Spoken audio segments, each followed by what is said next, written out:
Right now, Dueling rallies in downtown Nashville centered on gender-affirming therapy in Tennessee. It started when a conservative commentator reported on Vanderbilt's pediatric transgender clinic and has since escalated. This is News 2 at 4. I'm Alex Dennis. We have live team coverage covering both sides for you. You see Chris O'Brien there, also Adam Mincer at the rally against gender-affirming surgeries for children. But Chris, you've been out there now several hours. We've seen these protesters. Tell me what's going on.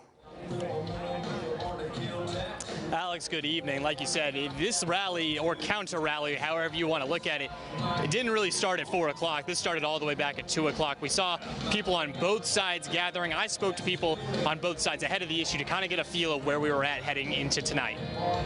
I mean, it's Friday. I wish I wouldn't have had to do this. Friday afternoon saw people at War Memorial Plaza rally for children's transgender rights. I know the doctors who were actually at that talk. I myself was actually at that talk.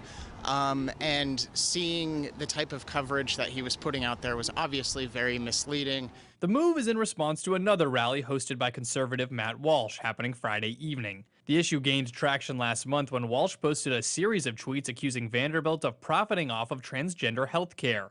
Walsh claimed, Vanderbilt got into the gender transition game admittedly in large part because it is very financially profitable.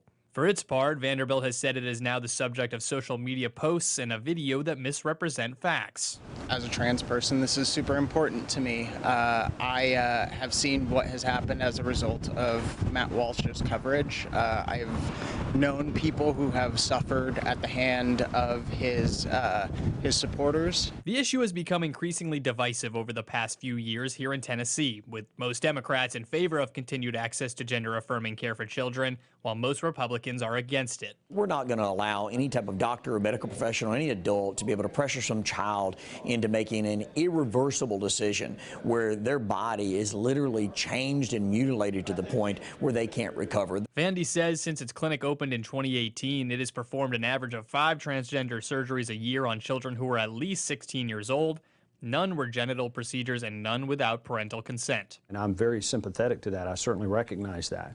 And I want those kids to receive the necessary counseling that they need and the help. But we shouldn't be doing things that are irreversible on a 12-year-old or a 14-year-old or even a 16-year-old. Johnson went on to question why gender-affirming surgery on children should be legal in a state where getting a tattoo under 18 is prohibited.